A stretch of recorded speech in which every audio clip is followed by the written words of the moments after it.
ഭൂമിയിലെ സകല മതങ്ങളും സകലാചാരങ്ങളും കേന്ദ്രമായിരിക്കുന്നത് മരണത്തിലാണ്.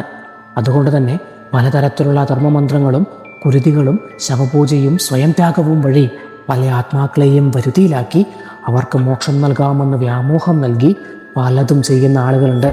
പക്ഷേ അങ്ങനെ മോക്ഷം നൽകാൻ ആർക്കും സാധിക്കില്ല. അത് പ്രകൃതി നിയമമാണ്. പിന്നെ ഒരു വഴിയുണ്ട്. അതാണ് ചതുർഭുജ ഉച്ചാടനം. മേഘകൃഷ്ണ അമാവാസിയിൽ സ്വയം ത്യാഗം ചെയ്ത ശരീരത്തിലേക്ക് അവരെ മാറ്റിക്കുടിയിരുത്തണം. സ്വയം ത്യാഗമായതുകൊണ്ട് തന്നെ ആത്മാവ് ആ ശരീരത്തിലോ ആ ശരീരം മറവ് ചെയ്ത സ്ഥലത്തോ കുടിയിരിക്കും. പക്ഷേ ചതുർഭുജ ഉച്ചാടനത്തിൻ്റെ ശക്തി കൂട്ടാൻ അത് മാത്രം പോരാ. 40 തികയാത്ത ഒരു സ്ത്രീയുടെ ഹൃദയം കൂടി വേണം.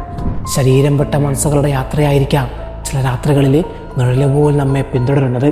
അത്തരത്തിൽ ശവന്തീനികളായ ഉറുമ്പുകൾ നിരക്കുന്നത് പോലെ വെട്ടിക്കീറിയ ശരീരത്തിന് പുറകെ പോകുന്ന ഒരു മനുഷ്യൻ. ദുരാചാരവും ദുർമന്ത്രവാദവും എത്ര കണ്ട് മനുഷ്യനെയും മനുഷ്യ സമൂഹത്തെയും ബാധിച്ചിരിക്കുന്നുവെന്ന് ഈ പുസ്തകം നമുക്ക് പറഞ്ഞു തരും. റോബിൻ റോയുടെ മോർച്ചറി റോ നമ്പർ 22. ഒരിക്കലെങ്കിലും ഈ പുസ്തകം വായിക്കുക.